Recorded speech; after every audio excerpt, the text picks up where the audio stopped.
Two Guys, One Shaker Cup podcast, hosted by Joshua Shaw and Ryan Buckeye.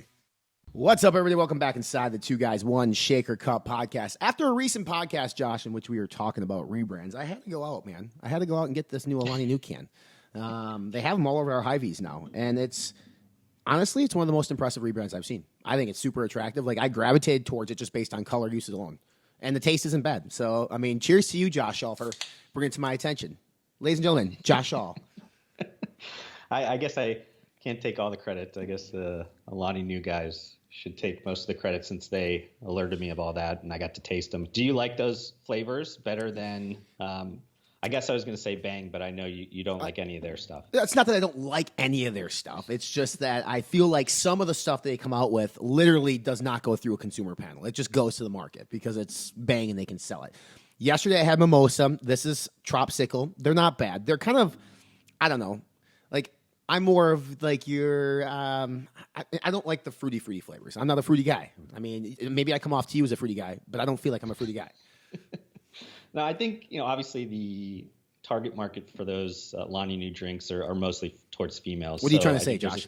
I like it. I mean, it's just certain flavor profile, I guess, that a female would like, probably more than a male, and works for them. We just did an episode on women, Josh, and now you're going to sit there and say only females? Pink tax? Nah, I'm kidding. Anyway, this actually might be a good brand to talk about today, given the topic that we're talking about. I mean, we're not really sure the direction that they're wanting to go or what the future of Alani Nu is, although their future is very bright as they're obviously, I think they might be, and correct me if I'm wrong, they might be like the hottest brand in GNC in terms of sales. Like them and Ghost are right there.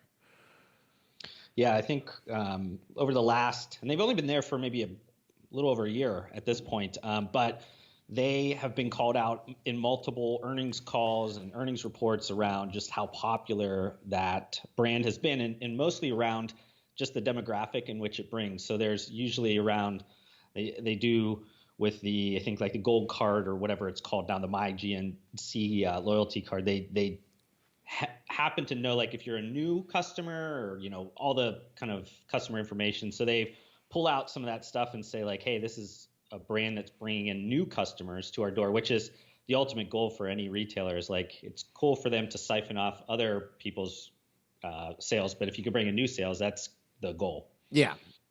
I mean, I like what they're doing. I like everything that's going on about them, but I like this topic that we're talking about. Kind of like, what's the next big crazy thing that happened in our space? I mean, what's been the craziest thing that happened in our space in 2020 besides COVID shutting down a bunch of stuff? I mean, it's, I know we've talked about some of these things, but I feel like COVID has kind of overtaken a lot of the good things that have happened. I mean, we can think about crazy acquisitions that we did a whole podcast on that, but what's been, in your opinion, like what's been the craziest thing in the last 5 years, Josh? That opens the door a little bit.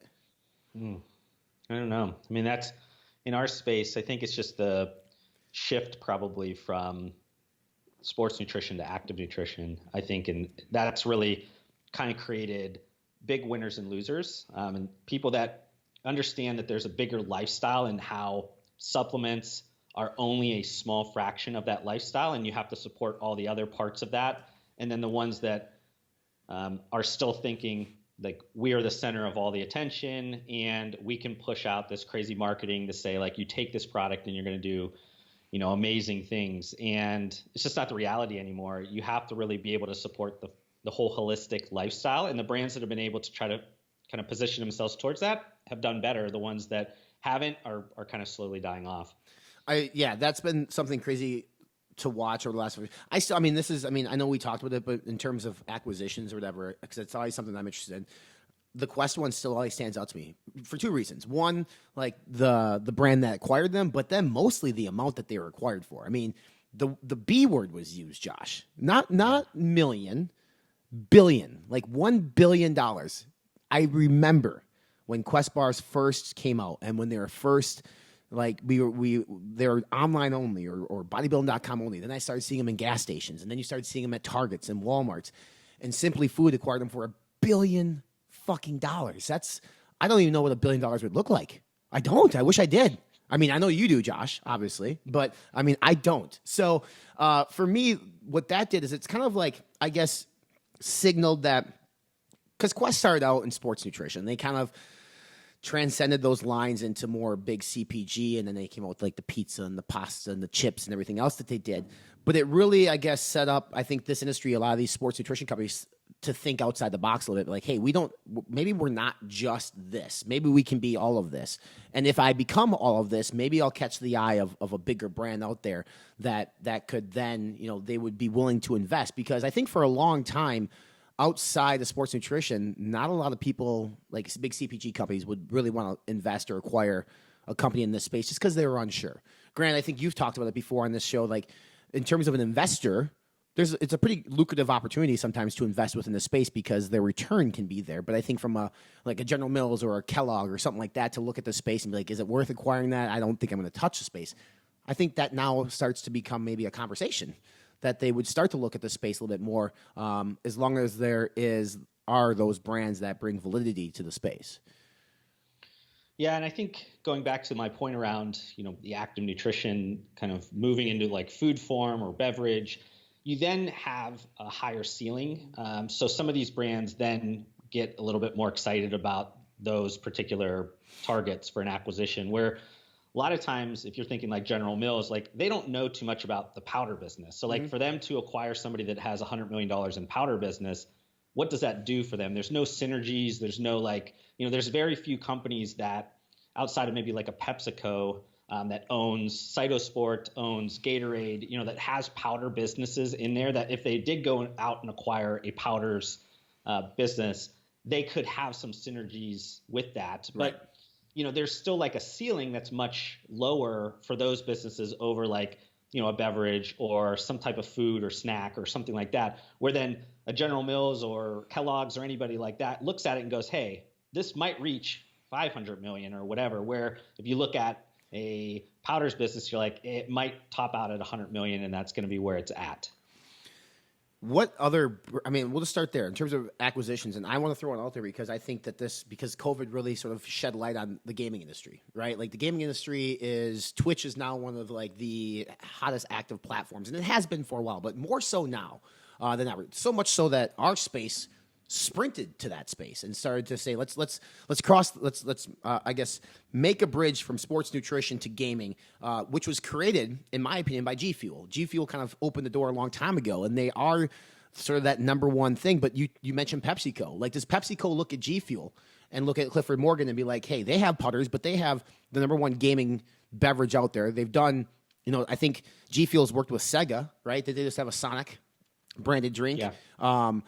So they have validity in the gaming space, which you mentioned on a podcast way, way, way, way long ago that you think gaming is going to be in the Olympics someday. So, if gaming is going to continue to excel, does it make sense for big beverage like Coke, like PepsiCo, to look at somebody like G Fuel and say, hey, let's get them in our repertoire of products and we're going to pay a good amount for it because it's continuing to grow? Yeah, it's an interesting idea. I think with PepsiCo having those, with Gatorades and Cytosport, they do, out of the big beverage portfolios, they're the only one that really has any kind of interest probably in that side of the business. They are kind of adjusting their Mountain Dew energy drink brands towards gaming. It's always like the Mountain Dew brand has always had some equity with like gamers, and that's like the early gamers. I think now a lot of the, old school way of thinking like what is a gamer doesn't exist anymore. I don't think like it's some, geeky kid in his parents' basement like everybody likes to make fun of. That's not the case anymore. But those original people did have Mountain Dews that they drank a lot of, Red Bulls and things like that. So there's a lot of brand equity there where PepsiCo is positioning that energy drink because they have Rockstar, they're distributing Bang. So like they're trying to figure out like where do we not cannibalize each other's business. So Mountain Dew really makes sense for that. So to your point, do they want to go deeper into gaming? Maybe, and if they did, G Fuel might be a good name to do. Or even Coke or Keurig Dr. Pepper. There are other ones out there that could say, like, we don't... Coke has Monster, and they right? No, they have Reign, right? Coke's is the big Reign one. Well, they have Monsters. They're on 17%, 16.7, but they don't. They don't necessarily have. I know Mountain Dew Gaming, right, or Gamer is their thing. I don't think Coke. I don't frequent that part of the store enough, and I don't know. And maybe does Coke have like a gaming beverage at this point, and I know Dr. Pepper Keurig doesn't. So I mean, I don't know. I find it an interesting component in which is G Fuel is by far the number one drink still in the space, and it's going to take a lot to catch up to them. I don't know, but then with all these new putters coming out from companies that we work with, are those ever going to catch on? Are they going to be too expensive? And people still want sort of that cheaper carbonated alternative, which would be a G Fuel RTD. I don't know. I just think it's intriguing, and I think that space, the big beverage space, has probably already looked into it. And I would love to be a fly on the wall in those conversations to figure out what are the pros and cons of potentially making this acquisition. But I think G Fuel has set themselves up very nicely to be acquired at some point in the near future, especially with where we see esports and gaming going. Yeah, I definitely think that is going to be a space where people are going to look at things and just to kind of, I guess, take it in a little bit of a different direction. Because I know at least when I pitched this, we were talking about just kind of a lot of broad range, kind of combinations that could kind of happen. And when we're talking about esports or whatever, and when I said about the Olympics, a lot of times people think it's just the joystick. I'm always talking VR, AR, those types of things where you're adding actually a physical element to gameplay, not just sitting on a chair. But moving into the activity side of things, interested to hear if you have any people you think would be interested in this. But Peloton, we talked about Peloton a few times.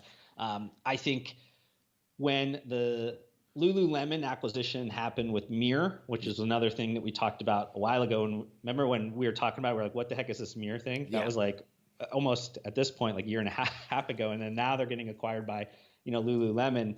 And then I initially thought, somebody like Nike needed to make a move towards Peloton. But the more that I thought about it, I thought about another name, maybe towards Apple, which sounds kind of crazy. But today they just announced that they were going to come out with a kind of more towards their health apps, towards fitness trackers and things like that with Apple. And I think this moves into where this whole connected fitness kind of world kind of moves into is towards owning the data. How do you own all of that activity data? Because that's very valuable to healthcare companies, to insurance companies, all these types of things. So then you think about these big mega companies and you think Google's trying to make a play at Fitbit. So then you have Apple, and you're maybe they want to go after, what people are saying is the Apple of connected fitness of Peloton. I don't, do they move into that towards hardware? I don't know. I would. Honestly, I think that's a great idea. I mean, maybe they should pay you for that idea. I mean, between Apple and Google, one of those companies should look at Peloton seriously. Because I know we've talked about how Peloton's been operating at a loss, but I think that they have a significant amount of data already from people. People who have Pelotons absolutely fucking love them. I mean, it is my fiance. There's a Peloton here at our apartment. We've talked about this. She uses it every single day now. This is coming from somebody who ran marathons because the interactive feature of being there one-on-one with a coach. And then if you do the live classes, I mean, versus Mirror. See, I would rather be on a bike versus Mirror. Now, Mirror got acquired for $500 million. Yeah. Are you kidding me? Nobody knew who fucking Mirror was. I mean, unless you saw a random commercial. And they had a Fifth Avenue store, and they got $500,000 from Lululemon. If Mirror is worth $500,000, what is Peloton worth? I would imagine Peloton's got much more data. Yeah, I mean, it's probably 30 or 40 billion at this point. It's probably really high. I don't know what the market cap is on their stock, but you'd have to obviously buy out the stock, so it'd be pretty high. Yeah, I mean, even $500 million to me seems like a lot of money for putting something up on a wall that's a TV. It's a fucking TV that's connected, right? But they marketed it in a way in which, and also acquired data through that process that Lululemon said this is perfect for us. But you mentioned I would have thought a data-driven company would have purchased that before a clothing company. Lululemon, first is a clothing company, but they also have a ton of analytics and data on us as people, because that's what their store is built on, sort of that community.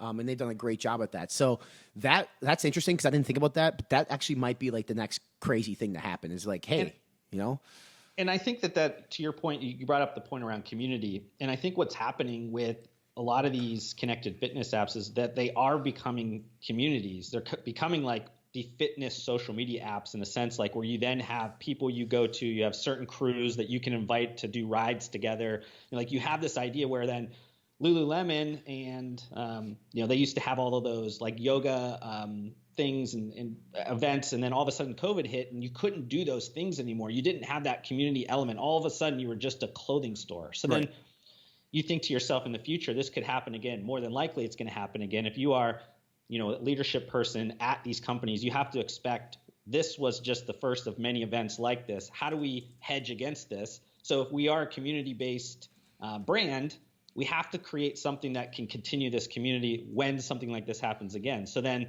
you go out and buy Mirror. And I guess the good thing about Mirror is that you can also do yoga. You also can, it's not necessarily like a weight training thing. It can just be all kinds of other activities that are probably more aligned with Lululemon than, somebody that would need, like Nike probably would do somebody like tonal, like they need something that's like weight training or something like that. They don't need necessarily just Mirror. They needed something that's a little bit more, but it's just kind of one of those things around community, I think, is the biggest part of that purchase. Yeah, and I think, too, we're on the topic of Peloton. I do know that there is a sports nutrition company in talks with Peloton currently about doing some stuff together. So, it's weird because we're kind of talking about, what is Peloton is what? Are they a fitness company? Are they a hardware company? Are they a fitness hardware company? I guess, what do you – that's how I'd assume. You define them as more of a – they're content, they're hardware, they're brick and mortar. What is their – what would you say Peloton is? If in one sentence?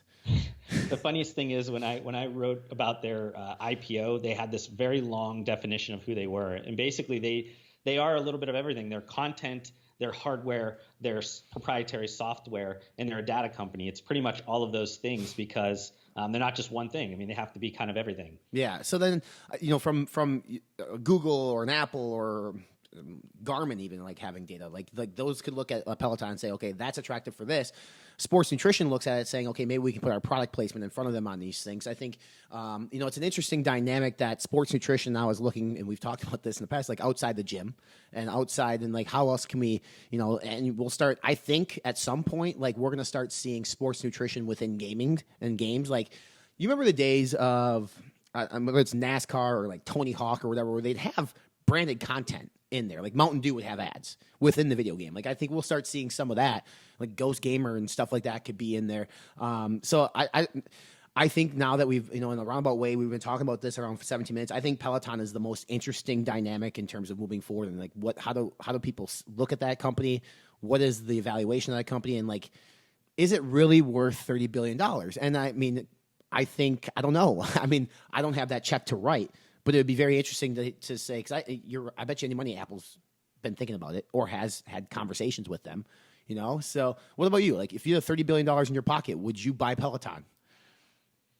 If I was Apple, it's such a blip in the radar for them. I think they have $200 billion in cash sitting there. So why not utilize it? Right. You know what I mean? I don't know. Yeah, I don't. That's probably the most intriguing thing to me that you brought. I didn't even think about that. So that's fun to think about that. In terms of we look and see I think, correct me if I'm wrong, I think Gold's Gym just filed bankruptcy, right? And I think they're kind of going out of business. So then the next crazy thing is with COVID, what happens with some of these big box gyms? Are they just going to go by the wayside? Are they going to be acquired by something? Because again, you mentioned super interesting healthcare companies and the data that they could get.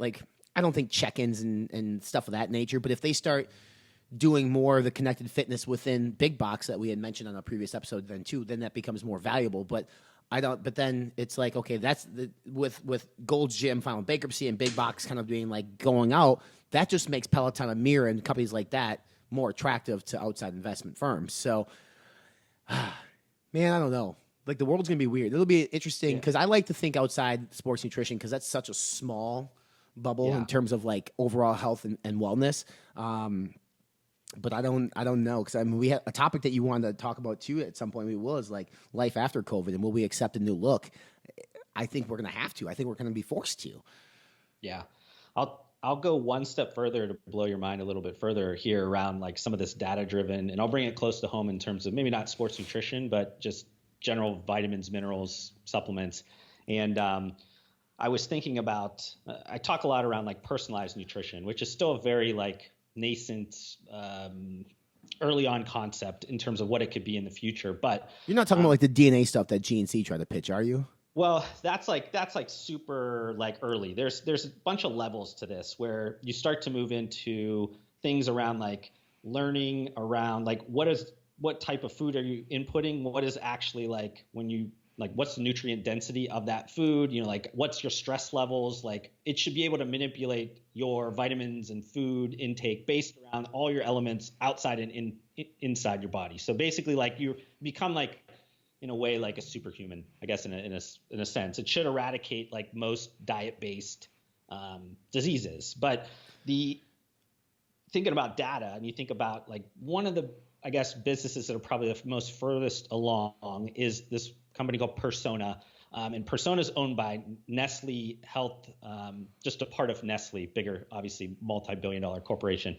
But you need a bunch of like interlinked things. So in the idea of like creating a fitness tracker, like going out and buying, obviously Fitbit's gone, but like a Whoop or something like that, where you have some type of tracking, because you need to have like what the fuck is Whoop? So that Whoop is it's kind of like those like bands, like the Fitbit bands or whatever it is. Am I just living under a rock? How long has this been around? It's been around for a little bit of time. Probably 2-3 years, but it has about $100 million it raised. The name is Whoop. Yeah, Whoop. Yeah. WHOOP. WHOOP. Yeah. Jesus Christ. All right. Go on. You need to get on the fitness tech world, man. There's so much crazy stuff going on there. But for the record, Whoop has been around since 2011, Josh. 10 years, and I knew nothing about it. They need to do a better job of marketing their company. I feel like I haven't seen them since the last couple of years. I've seen them pop up, so it took them a while. They probably were working on just the tech side for the longest time. But a lot of this stuff started to come around because of like some of the like COVID stuff too, like with the tracing.